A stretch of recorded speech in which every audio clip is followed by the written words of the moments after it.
What if Elon Musk's next big move isn't in space but on water?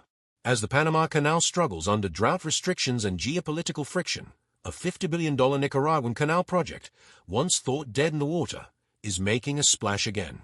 And who better to stir the pot than Musk himself? Speculation is swirling that Musk, with his technological prowess and unpredictable ambitions, could be the key to reviving this mega-project. But why would the world's richest innovator take on such a colossal challenge? And what would this mean for global shipping routes, Nicaragua's economy, and US-China relations? The answer might change the course of history forever. Join us as we reveal Elon Musk's next move. For over a century, the Panama Canal has served as the trusty shortcut between the Atlantic and Pacific Oceans, saving ships from the grueling journey around Cape Horn.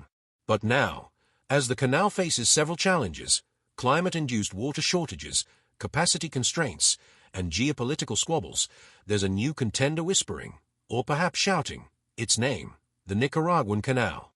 Nicaragua, Panama's northern neighbor, has its eyes on the prize. And not just any prize, the throne of global maritime supremacy. But is this ambitious project really up to the task?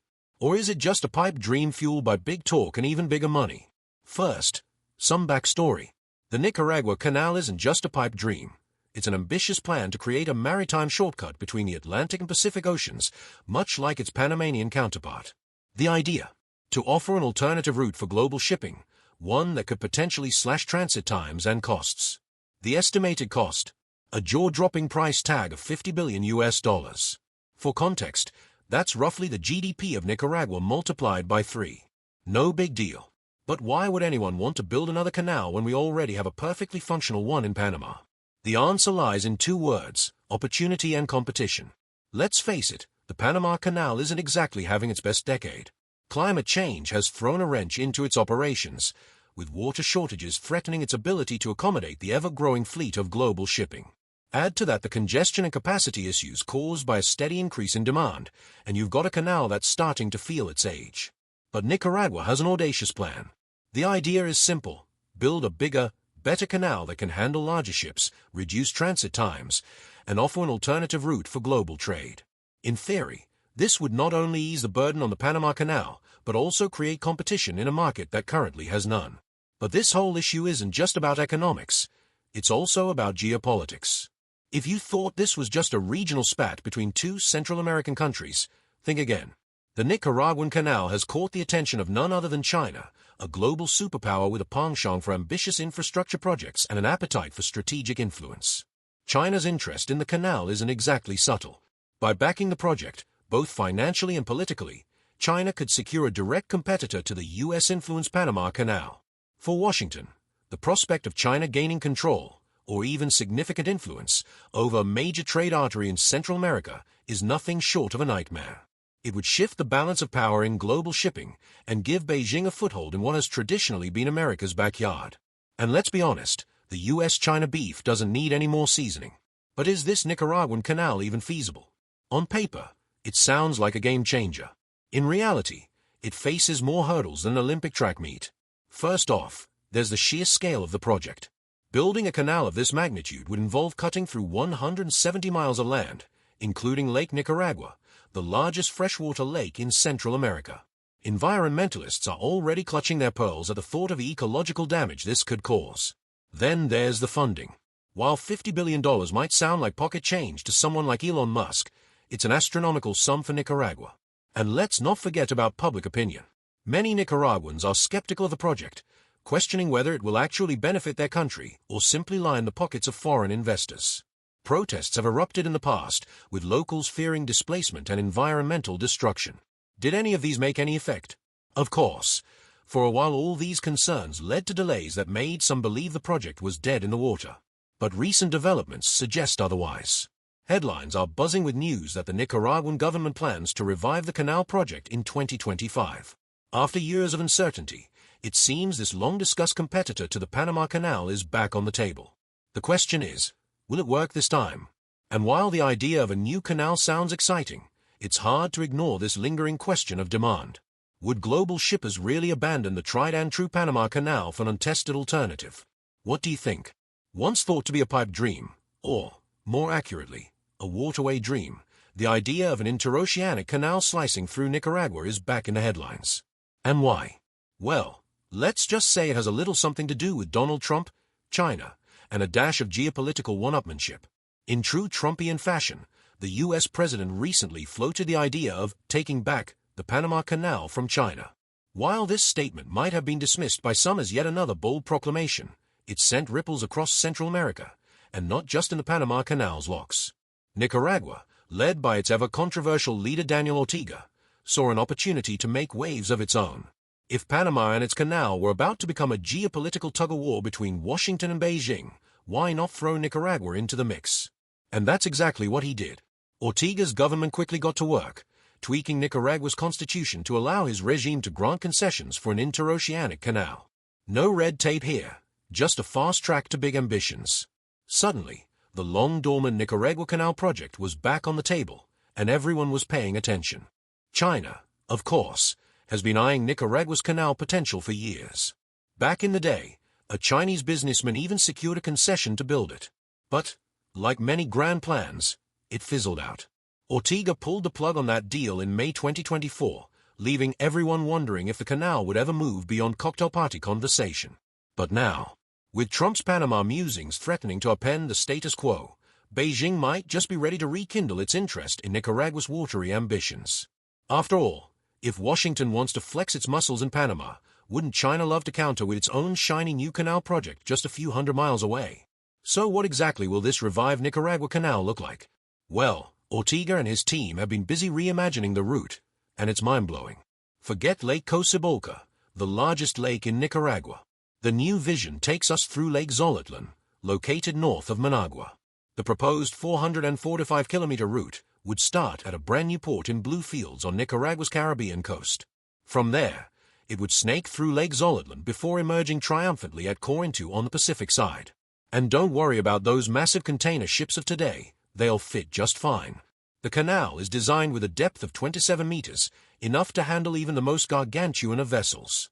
Add some impressive locks at both ends and an artificial lake for good measure, and you've got yourself a canal worthy of global attention. But this isn't going to be cheap. Oscar Mojica, Nicaragua's Minister of Transportation, and apparently its Minister of Optimism, estimates the cost at a whopping $64.5 billion. Mojica insists that this formidable investment will pay off handsomely, calling the project both viable and profitable. Bold words for a country whose GDP is less than half that amount. Of course, all this talk of canals begs the question, how did we even get here? Was it really just one offhand Trump comment that sparked this renewed interest in Nicaragua's waterway dreams? Well, yes and no. The rivalry between the Panama Canal and any potential Nicaraguan counterpart isn't exactly new. The idea of building an interoceanic canal through Nicaragua has been floating around since the 19th century. But Panama beat them to the punch with its U.S. Bill Marvel, leaving Nicaragua's dreams high and dry. Well, until now. Trump's comments may have been the catalyst for this latest revival, but let's not forget that geopolitics is rarely about one man's tweets. This is about much bigger forces, China's Belt and Road Initiative, U.S.-China tensions, and Central America's desire to cash in on its strategic location. The Panama Canal has been slicing through the isthmus since 1914. This aquatic shortcut has long been the darling of global trade, ferrying over 1 billion tons of goods annually and saving ships from the awkward tango around Cape Horn. But lately, this marvel has found itself in murky waters, and not just because of rising sea levels. The canal, once a symbol of international cooperation and ingenuity, is now at the center of a geopolitical soap opera featuring China, the United States, Central America, and a cast of diplomatic finger-pointers. On the 30th of January, U.S. Secretary of State Marco Rubio said he had zero doubt that China has a contingency plan to shut down the Panama Canal in the event of a conflict with the United States. Rubio's comments came during an interview on the Megyn Kelly Show, where he channeled his inner Nostradamus to warn about Beijing's growing influence over this strategic waterway. According to him, Washington is gearing up to address what it perceives as a national security threat.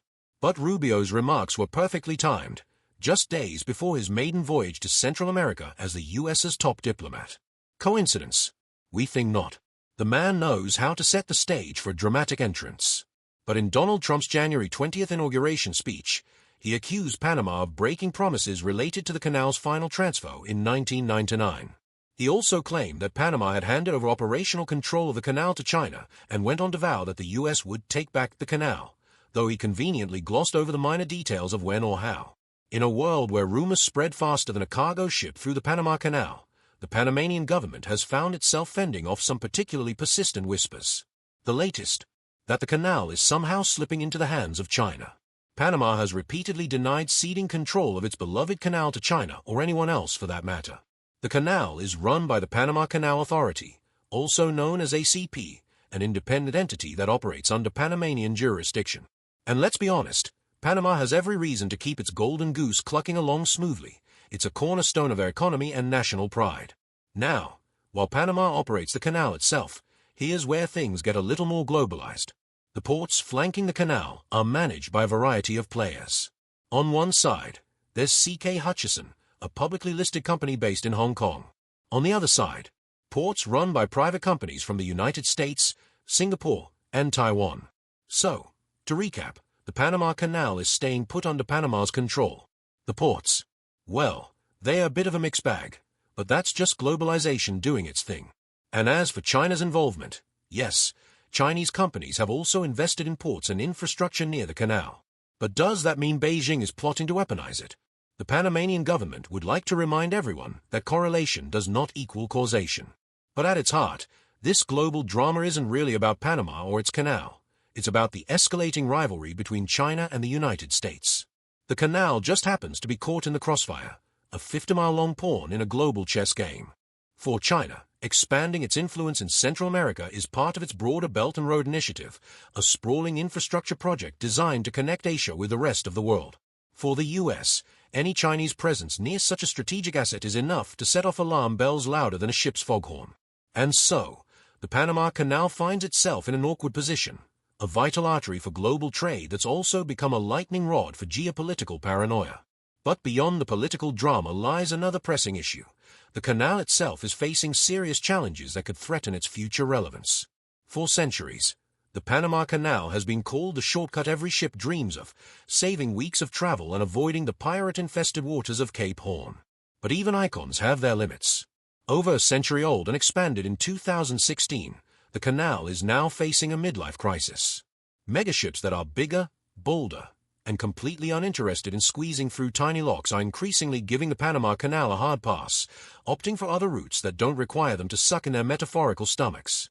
And if that weren't enough, climate change has decided to add to this logistical nightmare. The canal relies on two freshwater lakes, Gayton and Alajula, to lift ships 26 meters, which is about 85.3 feet above sea level through its locks. Each ship requires a staggering 200 million liters of fresh water to make this vertical journey. However, with rainfall becoming as unreliable as a Wi-Fi connection during a storm, water levels are dropping fast. In 2019, freshwater supplies plummeted to just 3 billion cubic meters, far below the 5,250 million cubic meters needed to keep the canal chugging along smoothly. By 2022 fiscal year, over 14,000 ships carrying 518 million tons of cargo still managed to traverse the canal, contributing a hefty $2.5 billion to Panama's treasury. But how long can this continue? The math isn't looking great, and neither is the water situation. This isn't just Panama's problem. If the canal falters, global trade takes a hit. Shipping companies might start eyeing alternative routes. Worse yet, some might revert to the long and costly trek around South America. Either way, your online shopping habits could get pricier, and nobody wants that. You're probably wondering how Musk fits into this watery drama. Well, let's be honest, when isn't he involved in something outrageous? Elon Musk, the billionaire entrepreneur and part-time internet provocateur, has once again waded into murky geopolitical waters, this time, quite literally. The man behind Tesla, SpaceX, and a Twitter rebrand no one asked for, has shared his thoughts on the current Panama Canal drama. And, as always, the question isn't just what he thinks, it's why he's thinking about it at all. During a fiery speech at AmericaFest in Arizona, Trump accused Panama of overcharging for canal usage and warned of potential Chinese influence in the region. Has anyone ever heard of the Panama Canal? He asked the crowd, as though it were a niche indie band. He followed this up with a post on Truth Social featuring an American flag photoshopped over a waterway with the caption, "Welcome to the United States Canal." Subtle, it was not. Trump also suggested that Panama had violated the moral and legal principles of the 1977 treaties that handed control of the canal back to Panama. Naturally, his comments sparked an international uproar. But amidst all the noise, one cryptic post from Elon Musk managed to steal the spotlight. Shortly after Trump's remarks lit up headlines, Musk took to X, formerly known as Twitter, and posted, "2025 is gonna be so lit." No context, no follow-up, just a casual MIC drop into the digital abyss. But was he referencing Trump's bold declaration, predicting a future where SpaceX cargo ships bypass earthly canals entirely, or simply trolling us all for fun? As CEO of Tesla, SpaceX, Neuralink, and a growing list of ventures, Musk knows better than most how fragile global supply chains can be. A compromised Panama Canal could send ripples across industries ranging from automotive to tech, potentially affecting Tesla's production lines or even SpaceX's rocket fuel supply chains. So it's no wonder he's keeping an eye on the situation. But here's where things get interesting. Whispers are circulating that Musk might be eyeing an investment. So which side is Musk on? Panama or Nicaragua? Or something entirely unexpected remains to be seen? Elon Musk, the enigmatic billionaire who has redefined industries from electric cars to space travel, hasn't exactly dipped his toes into the maritime world yet. While there's no official word from Musk about transforming global shipping or overhauling iconic waterways like the Panama Canal or its lesser-known cousin, the Nicaraguan Canal, it's not hard to imagine what might happen if he did. After all, this is a man who turned flamethrowers into party favors and made space rockets reusable. Why not revolutionize shipping while he's at it? Musk's ventures, like Tesla and SpaceX, are already reshaping transportation and sustainability. Tesla has made electric cars appealing and fast, while SpaceX has Starlink, a satellite internet service that's already helping ships stay connected in the middle of nowhere. So, while Musk hasn't officially charted a course into maritime waters, his track record screams, why not? Shipping is a massive industry, responsible for moving 90% of global trade, but it's also a notorious environmental offender. Cargo ships burn heavy fuel oil, spewing out more carbon dioxide than some countries. Add to that inefficiencies like port congestion, outdated logistics systems, and fragmented communication networks, and you've got an industry ripe for disruption. But with Musk's trademark bold thinking, this will change. As Musk once said, some people don't like change, but you need to embrace change if the alternative is disaster. And disaster is exactly where shipping is headed if it doesn't clean up its act. So, what could Musk do if he decided to take on the transformation of something as iconic as the Panama Canal or Nicaraguan Canal? First on Musk's agenda would likely be tackling shipping's carbon footprint. Forget diesel-powered cargo ships puffing out black clouds like chain-smoking dragons. Imagine fleets of zero-emission vessels powered by green hydrogen or advanced electric systems. These ships could charge at renewable energy hubs strategically positioned at ports. Think solar farms, wind turbines, or even floating power stations. And knowing Musk, these wouldn't just be efficient, they'd be cool. Picture sleek, futuristic vessels that look like they've sailed straight out of a sci-fi movie. Maybe they'd even have Tesla's autopilot tech built in. Because why not? Speaking of autopilot, let's talk about self-navigating ships. Musk could bring Tesla's expertise in AI and real-time data processing to the high seas. These ships wouldn't just follow preset routes like today's vessels.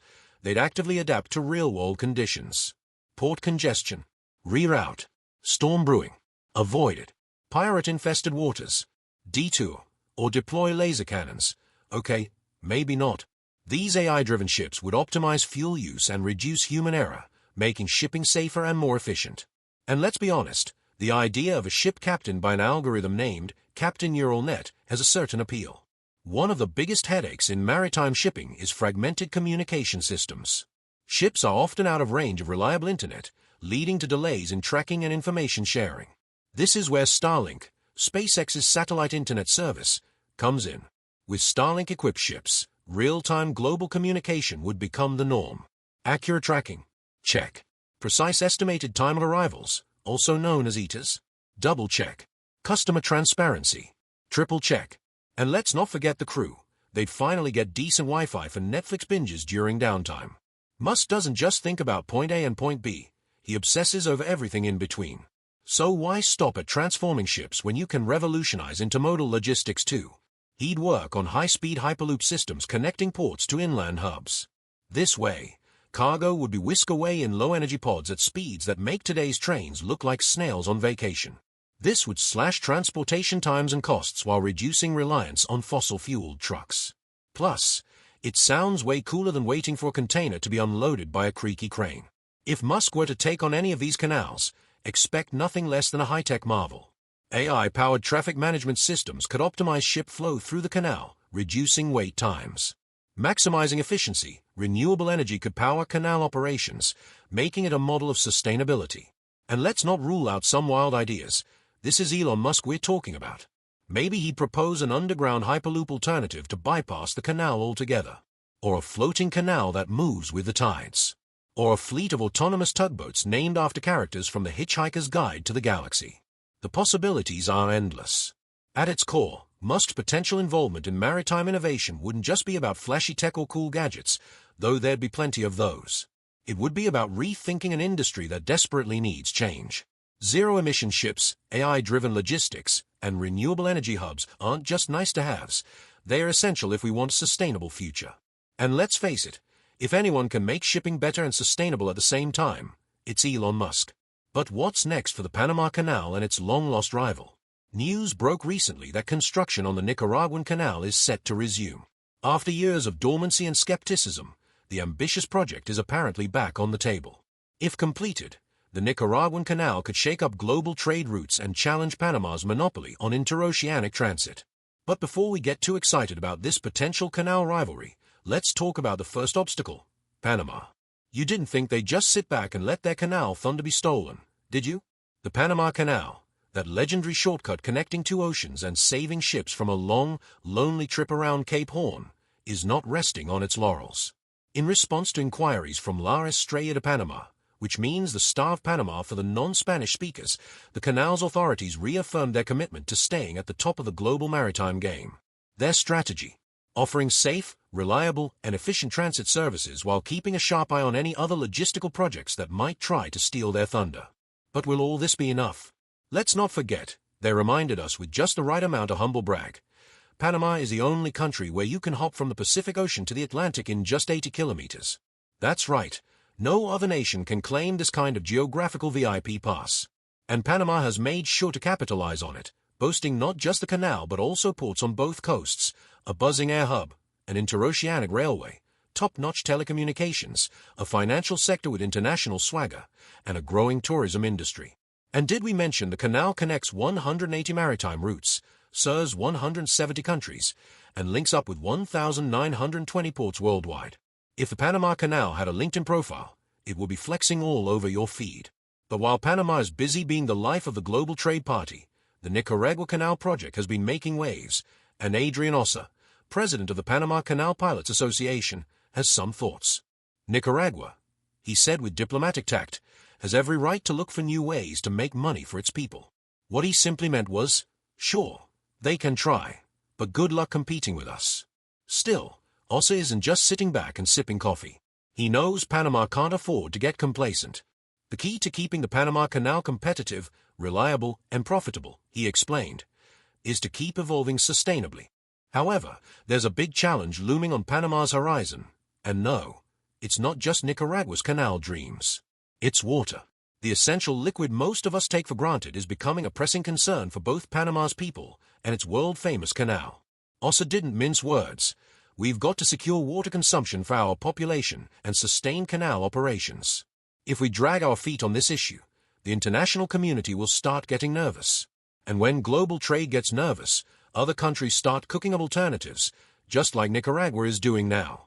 So the Panama Canal isn't just a marvel of engineering, it's also a masterclass in staying relevant in a world where competition is always lurking around the corner.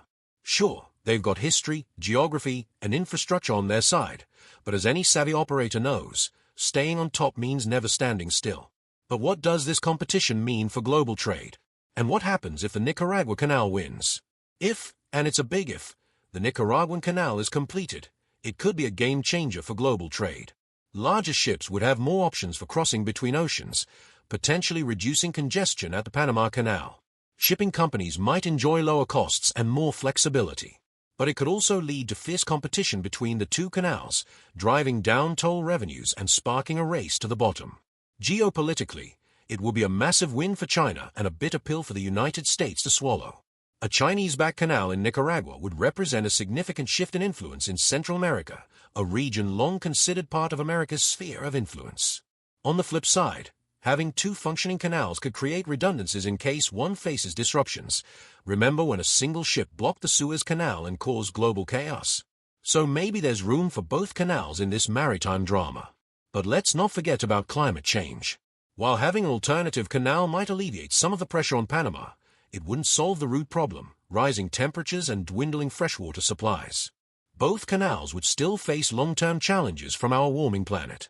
On one hand, the project could give Nicaragua an economic boost like no other, jobs galore, increased trade revenue, and a shiny new status as a global shipping hub.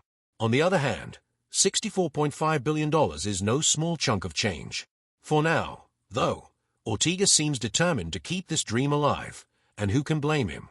In a world where canals are suddenly back in vogue, why not aim high?